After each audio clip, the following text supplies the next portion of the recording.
म्हणे माझी, लक्ष्मी साहेब म्हणे माझी. मग नारद मुनींनी पर्याय काढला, दोघं सुद्धा भूतलावर अवतीर्ण व्हा, ज्याच्या पाठीमागे भरपूर समाज म्हणले विजय त्याचा. विष्णू म्हणले काय हरकत नाही. लक्ष्मी साहेबांनी म्हणले चला. लक्ष्मी साहेब म्हणले व्हा तुम्ही मोरे यायचे तर मग मागणे येते म्हटले. विष्णू अगदी कोपरगाव सारख्या ठिकाणी आले आणि विष्णूंनी दवंडी दिली. ऐका हो ऐका, आजपासून रोज 7 दिवस सायंकाळी 6 ते 10 या वेळेमध्ये साक्षात विष्णू भागवत कथा सांगणार. मग जे कोणी भागवत कथा श्रवण करतील त्यांना मोक्ष दिला जाईल. साक्षात विष्णू भागवत कथा सांगणार, भागवत कथा ऐकायची बदल्यात मोक्ष मिळणार. भरपूर लोकांची गर्दी जमली हो. पहिल्या दिवशी मंडप कमी पडला, दुसऱ्या दिवशी मंडप वाढवला, तिसरा दिवस झाला, चौथा दिवस झाला, चौथ्या दिवसाचा समाज पाहिला आणि विष्णूला वाटलं आपल्या पाठी एवढा समाज आहे, आपलाच विजय आहे. चौथ्या दिवसाची भागवत कथा आटोपली आणि विष्णू लक्ष्मी आई साहेबांच्याकडे गेले. अगं लक्ष्मी, अगं माझ्या भागवत कथेला एवढा समाज, एवढा समाज, एवढा समाज. पण महिलांच्याकडे एकच शब्द असा आहे, तो सगळ्या पुरुषांच्या बोलण्यावर पोत्याला फिरवतो. फक्त लक्ष्मीने एवढंच केलं, समजायचं पोत्याला. आज भागवत कथेचा 5वा दिवस. भागवत कथेची वेळ 6 ते 10. 6 वाजले. आज लक्ष्मी साहेब भूतालावर अवतीर्ण झाल्या. लक्ष्मी साहेबांनी एका म्हातारीचं रूप घेतलं आणि काठी टेकत टेकत टेकत नगरीत प्रवेश केला. ती म्हातारी एका घरासमोर जाऊन उभी राहिली. त्या घरातनं एक बिचारी महिला लगबगीनं भागवत कथा ऐकायला निघाली होती. तिच्या समोर ही म्हातारी उभी राहिली आणि म्हणली का हो, थोडं पाणी प्यायला मिळेल का हो.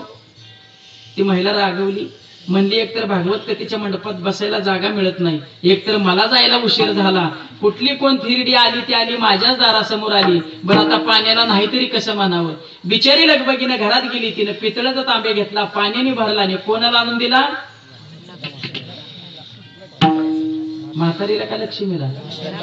बारीक आहे खबर. पितळाचा तांबे घेतला, पाण्याने भरला आणि त्या म्हातारीला आणून दिला. लक्ष्मी साहेबांनी तो पितळाचा तांब्या घेतला, पाणी पिलं. घेताना पितळाचा घेतला, पण माघारी देताना कशाचा करून दिला? वा वा वा वा वा. मला वाटलं होतंच तुमच्या डोक्यात सोनं एवढं फिट बसलंय. 35,000 गेलं तरी तुमच्या डोक्यातनं सोनं काय बाहेर पडलं. तुमच्या डोक्यात चांदी नाही, तांब नाही, तुम्ही म्हणताय सोन्याचा, तर सोन्याचा कुठं मला द्यायचे. जसा त्या बिचारीनं सोन्याचा तांब्या पाहिला तसा मोठ्याने कपाळावर हात मारला. म्हणली काय मिलीचं नशीब, आधी माहित असतं तर हांडा दिला असता. सोन्याचा तांब्या तिने कपाटात ठेवला आणि भागवत कथा ऐकायला बसली. पण आज काय तिचं भागवत कथेवर लक्ष लागत नव्हतं, की सोना काय आहे बाबा, सोना नाही. शेजारच्याने विचारलं काय म्हणे आज तुझं भागवत कथेवर लक्ष नाही.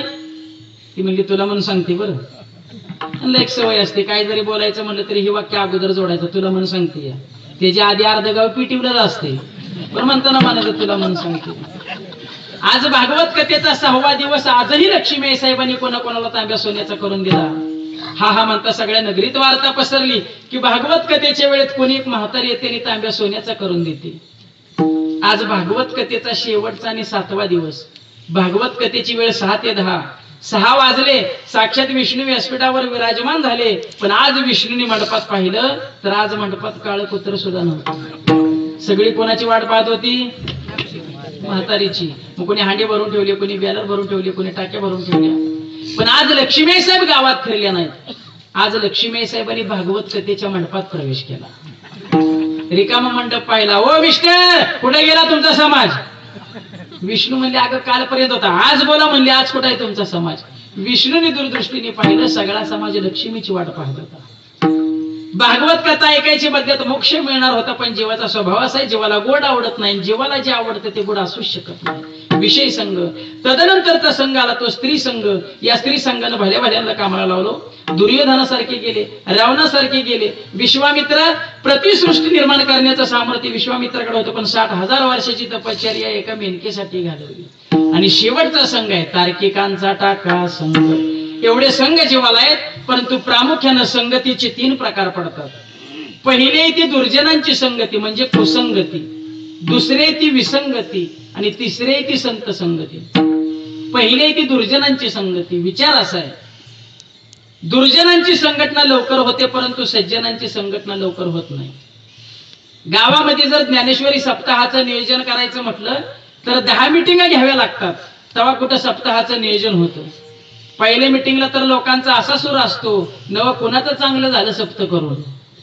10 मिटिंगा घ्याव्यात आवडतं सप्ताहाचं नियोजन होतं. पण ज्यावेळी गावामध्ये देवाची किंवा देवीची यात्रा असते, नुसतं फळ्यावर लिहिलं जातं अमुक अमुक देवाच्या यात्रेनिमित्त वग सम्राट लोक वर्गण्या घरी आणून देतात, कारण दुर्जनांची संघटना लवकर होते. याला रामायणातला सिद्धांत आहे. अयोध्येला दशरथ राजा समर्थ आहे काय? दशरथांचं सामर्थ्य आहे. देवांच्या मदती करता आपला रथ स्वर्गामध्ये नेला. दैत्यगुरु शुक्राचार्यांची एका बाणानं रथाची आग तुटली, रथ कोलमडू लागला. कैकेयीनं संपूर्ण रथाचं वजन एका हातावर केलं. दशरथांचा विजय झाला काय? दशरथांचं सामर्थ्य आहे. जनकपूरला राजा जनक स्वतंत्र आहे काय? जनकाचं सामर्थ्य आहे.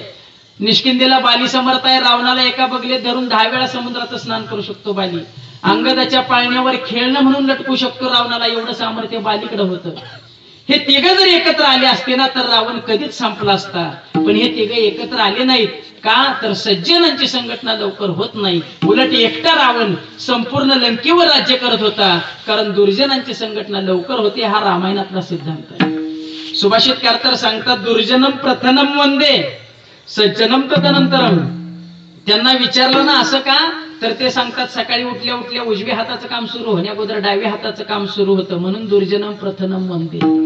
आता दुर्जनांची संगती वाईट आहे. किती वाईट आहे याकरता तुकोबरायांची उदाहरणं अगदी अभ्यास करण्यासारखे. तुकोबराय सांगतात 15 किलो गावठी तूप घ्या आणि त्या 15 किलो गावठी तुपामध्ये 2 चमचे राखेल टाका. दुसरं उदाहरण तुकोबराय देतात, एक टोप भरून दूध घ्या, टोप भरून दुधामध्ये 2 चमचे ताक टाका. तिसरं उदाहरण देतात तुकोबराय ते हिऱ्याचं. हिऱ्याचे जेवढे पैलू पाडले जातात तेवढा हिरा सामर्थ्यवान किमतीवान ठरला जातो.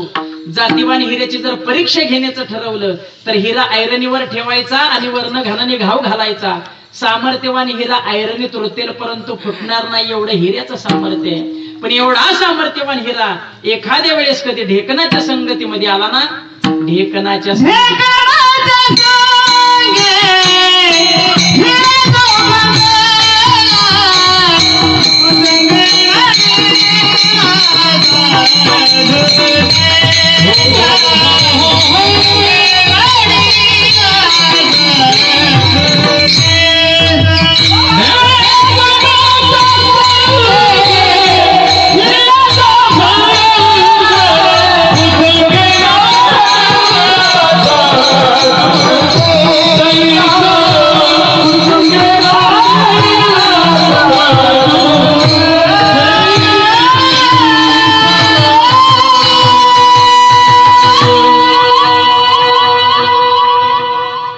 दीपक महाराज.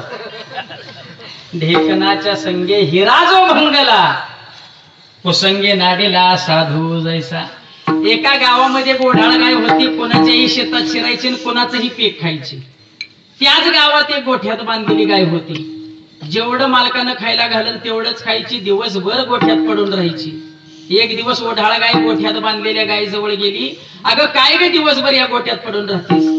अगं बाहेर बघ, जग किती सुंदर आहे, जरा बाहेर पडून तर बघ. गोठ्यात बांधलेली गाय बोलू लागली, अगं मालक मला इथं पोटभर खायला घालत असेल तर मी कशासाठी बाहेर पडावं? ओढाळ गाय म्हणली, असं काय ग करतेस? रोज घरचं खाऊन एखाद्या दिवस दहाव्यावर जेवणारी असते तीच की. म्हटली चल.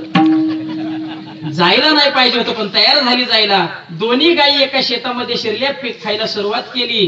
पण ओढाळ गायला माहित होतं कोणीकडून शेत मालक येईल आणि काठी पाठीवर बसेल, ती इकडं तिकडं पाहिजे मग पीक खायची. पण ती गोठ्यातली गाय मात्र खाली मान घालून चरत राहिली. तेवढ्यात भली मोठी काठी घेऊन शेत मालक आला. जसा शेत मालक ओढाळ गायनं पाहिला, ओढाळ गाय कोपनावरून उडी मारून निघून गेली. नेमकी तडाख्याला घावली, ती बिचारी गरीब गाय घावली.